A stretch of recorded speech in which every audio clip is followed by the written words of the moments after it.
전혀 다른 분야의 자격증 6개를 실패 없이 딸 수 있었던 이유를 알려드리도록 하겠습니다. 꼭 자격증 준비가 아니어도 코로나로 언택트 사회가 되면서 새로운 직업을 준비하시는 분들, 그리고 새로운 거를 배우고자 하시는 분들이 보시면 도움이 되실 것 같습니다.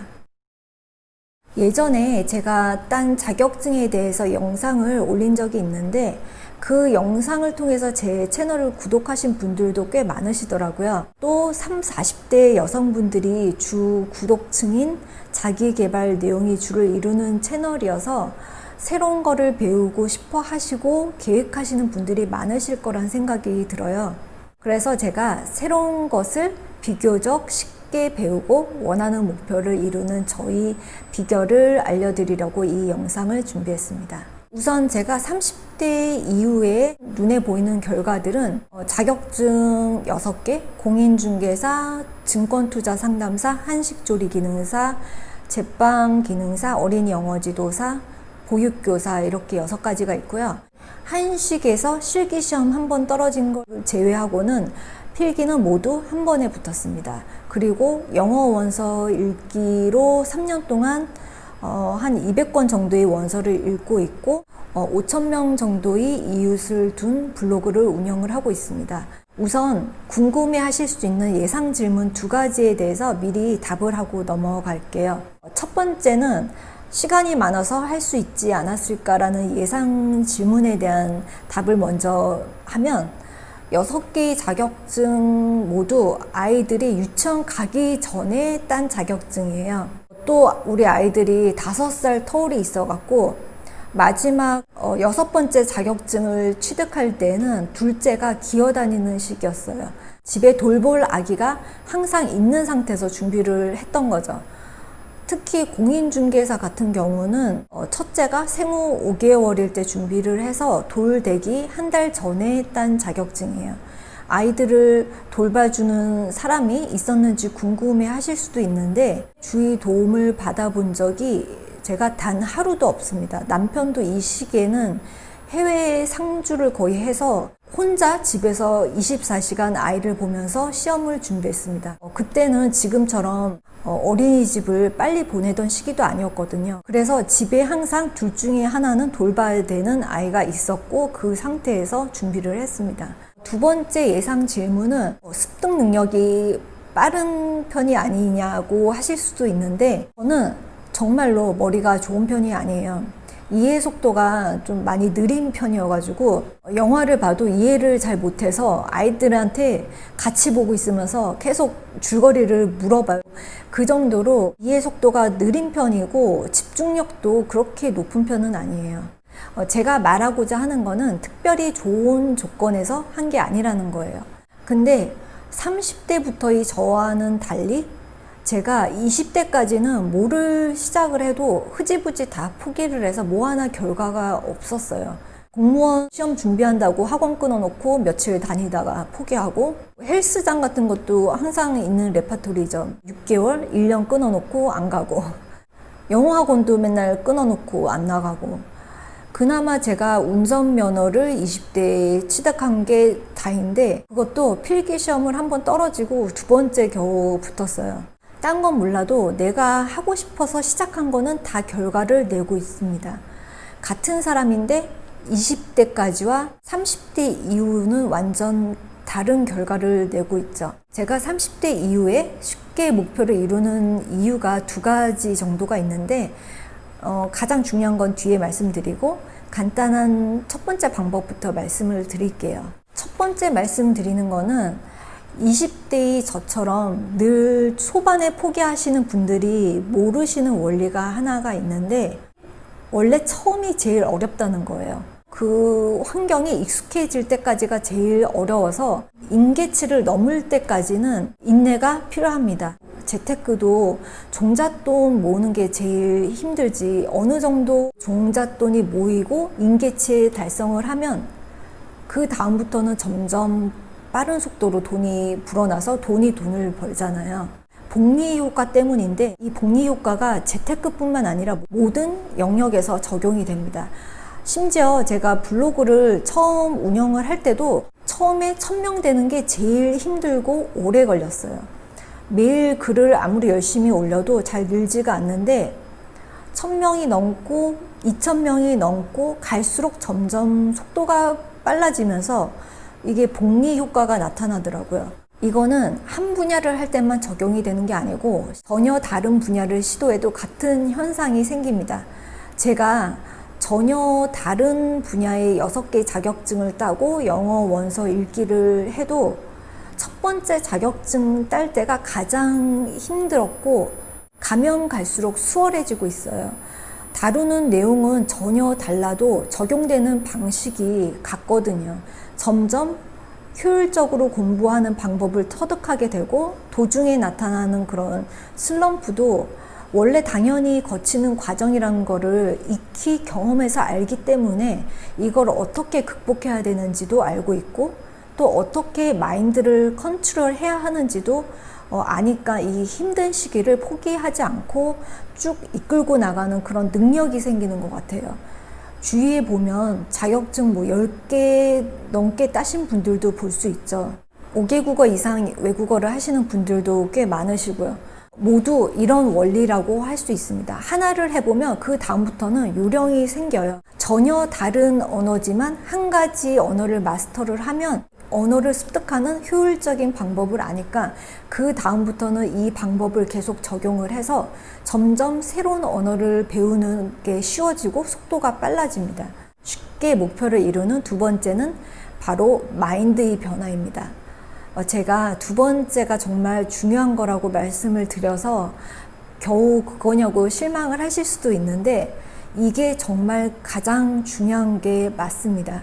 생각이 우리의 행동을 이끌어내고 또 그 행동으로 결과가 나오기 때문에 모든 결과의 원인은 마인드입니다. 운전면허도 떨어지던 20대와 지금의 차이는 바로 마인드의 차이예요.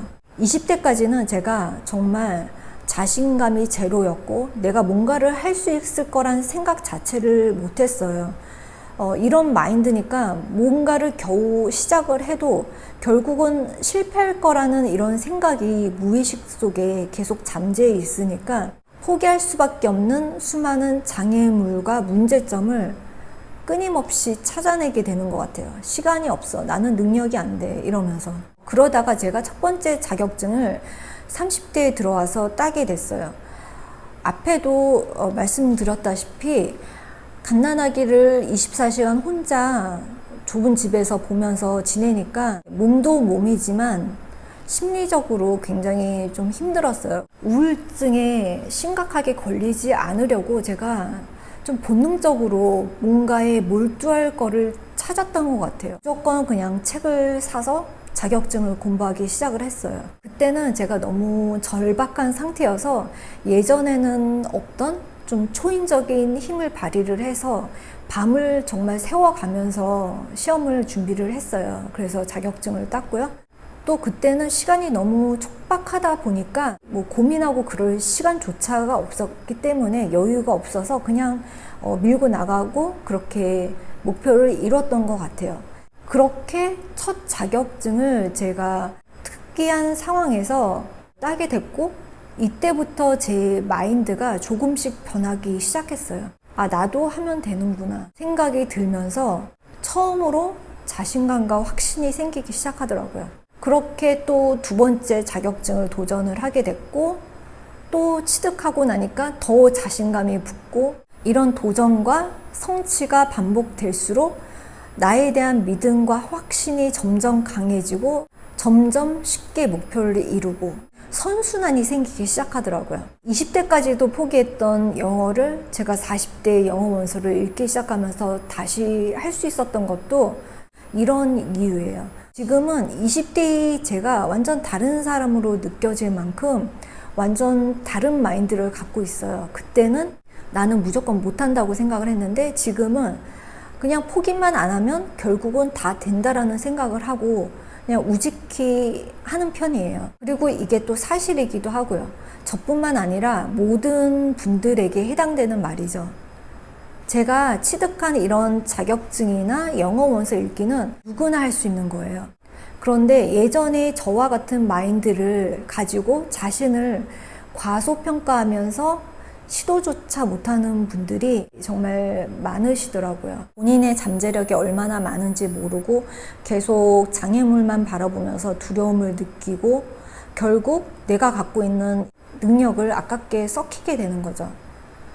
제가 요즘 매일 반복해서 읽고 있는 원서가 있는데 거기에도 이런 말이 나와요. 행복한 삶을 살고 있는 사람은 자신의 잠재력을 나와 타인을 위해서 최대한 사용하고 있는 사람이라고요. 지금까지 원하는 거를 중도에 계속 포기하고 살았다면 그거는 능력이 없어서가 아니고 내 무의식 속에 있는 마인드가 잘못 세팅이 되어 있는 겁니다. 마인드 자체가 기본적으로 잘못 세팅이 되어 있으면 어떤 걸 시도를 해도 원하는 걸 얻기가 힘들어요. 그래서 자신이 가진 마인드가 어떤 마인드인지 관찰을 하고 잘못된 부분을 바꿀 수도 있지만 더 효과적인 방법은 마인드가 바뀔 만한 행동을 하는 거예요. 저도 그 첫 자격증을 취득하면서 나이 30 넘어서 마인드가 바뀌기 시작했잖아요. 이런 것처럼 작은 성공이라도 만들어서 성취감을 맛보는 게 중요합니다. 처음 성공하는 게 어렵지 이런 경험이 계속 반복이 되다 보면 우리 무의식 속에 나는 할 수 있다는 마인드가 새로 입력되기 시작하고 이게 점점 반복될수록 이 마인드가 굳어지기 시작을 해요. 그래서 또 다른 성공을 계속 불러오게 되는 거죠. Keep Going이란 이 책은 재테크 채널로 유명한 유튜브 심사임당님이 낸 책인데 이 분의 성공 스토리나 사고방식이 전 참 마음에 들어서 마인드를 배우려고 구매해서 읽었어요. 책 제목만으로도 어떤 마인드인지 짐작이 가시죠? 이 책에 이런 말이 있어요. 열정이든 노동력이든 시간이든 돈이든 어떤 리소스의 투입량은 확신이 정도에 비례한다. 계속 좋은 결과를 얻어서 확신이 커지면 자동적으로 리소스 투입량을 늘리게 된다. 반면 확신이 서지 않는데 억지로 열정을 투입하면 결국 지쳐서 초기화한다. 열정이 아니라 성공 경험이 더 많은 고통을 감내하게 만든다. 많은 자기 개발서에서 열정과 의지를 강요하지만 사실 이것만으로는 끝까지 가기가 힘들어요. 많은 사람들이 연초에 열정과 의지로 가득 차서 계획을 세우지만 작심삼일로 끝나는 경우가 굉장히 많잖아요. 나 자신에 대한 확신이 있어야 하고 무의식 속에 자리를 잡고 확고한 마인드로 자리를 잡아야 합니다. 그래야 계속 시간과 에너지를 투입을 할 수가 있어요. 그래서 그런 확신을 갖는 방법으로 성공 경험을 해보는 게 좋습니다. 성공의 크기는 중요하지가 않아요. 작은 성공이라도 경험을 하면서 점점 자기 확신과 자신감을 늘려나가면 됩니다. 확신이 생기면 점점 더 원하는 목표를 쉽게 이루게 되고 그러다 보면 없던 의욕과 열정도 생길 수밖에 없어요. 각자 적어도 한두 개쯤은 하고 싶은 게 있을 거예요. 좀 더 내 능력을 믿고 나에 대한 확신을 갖고 시작을 한번 해보세요.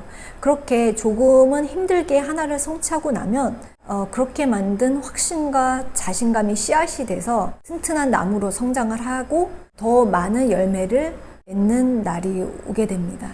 오늘은 원하는 것을 쉽고 더 빠르게 포기하지 않고 얻는 방법에 대해서 말씀을 드렸습니다. 도움이 되셨다면 구독과 좋아요 꼭 눌러주세요.